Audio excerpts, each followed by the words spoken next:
The NoFate channel checking in with the second episode of Dad's Desktop.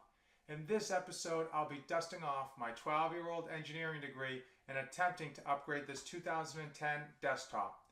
Stay tuned to see if I'm successful or just successful in breaking it.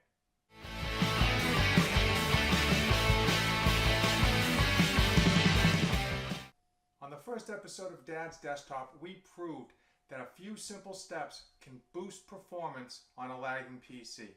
Unfortunately, this computer has been running 2017 video editing software on 2010 technology. It's just not cutting it. So on today's episode of Dad's Desktop, we're going to dust off my 12-year-old engineering degree and try to give this computer an upgrade by installing a few key hardware components. The most important piece of hardware we're going to replace is the video card. This computer came with a 0.5 gigabyte video card that was okay for 2010 and greatly underperforming now in 2017.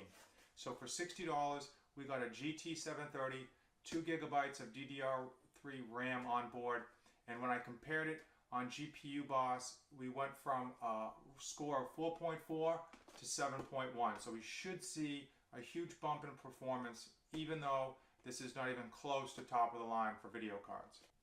The next major piece of equipment we're going to replace is the processor.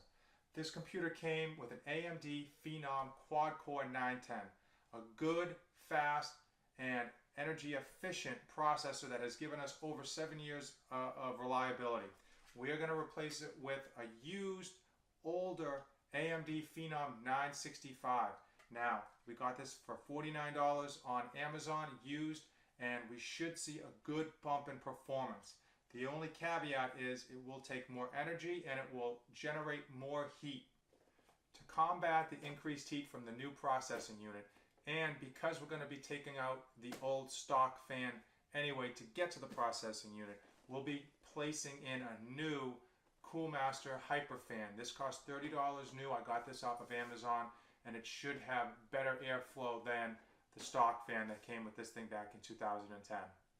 Because the new processor and graphics card will be drawing more power than the existing ones, the 300 watt power supply unit that's 7.5 years old is probably not going to cut it. So the last piece of hardware we're going to be replacing is the power supply unit.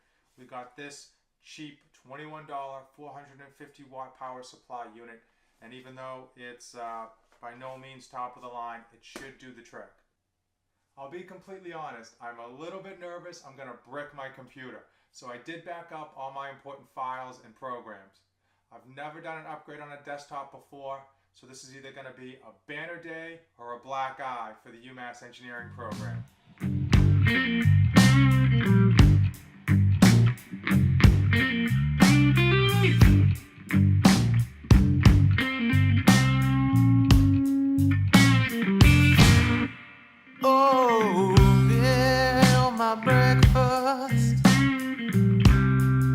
You're my coffee and my cream.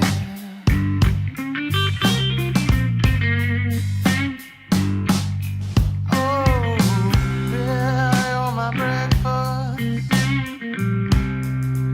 You're my coffee and my cream.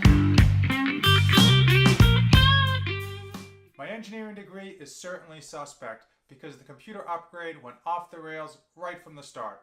The CPU fan that I purchased not only was too big for the case itself, it required that I remove the whole motherboard to properly install it, something I just wasn't willing to do.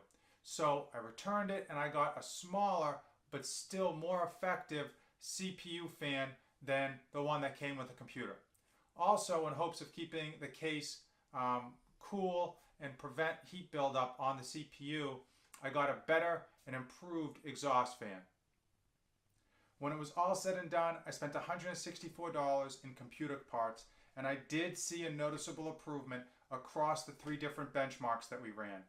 For the processor, the lowest of those benchmarks showed a 20% improvement, with the highest showing 30%. The major bump was in the graphics card. That showed a 200% improvement, which is astounding for the $60 investment of just the graphics card. I upgraded my desktop because I wanted the experience and satisfaction of doing it myself. But the number one takeaway from today's episode is not to try this at home.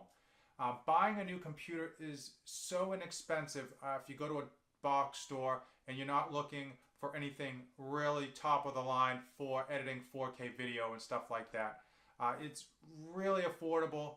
Also, the time invested with finding out which components go with your desktop and buying them and installing them and making sure they all fit is just not worth it. If you've already done all the steps from the first episode of Dad's Desktop and your computer is still sluggish, I would probably recommend to go to a box store or online and get yourself a new computer.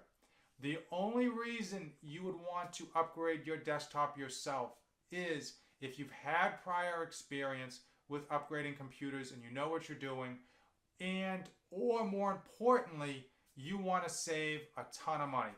Because if you know what you're doing and you're willing to buy used components, you can definitely save a good amount of money on upgrades. Hey, thanks for watching. I appreciate it. If you enjoyed today's video, hit that subscribe button. And as usual, don't save anything for the trip back.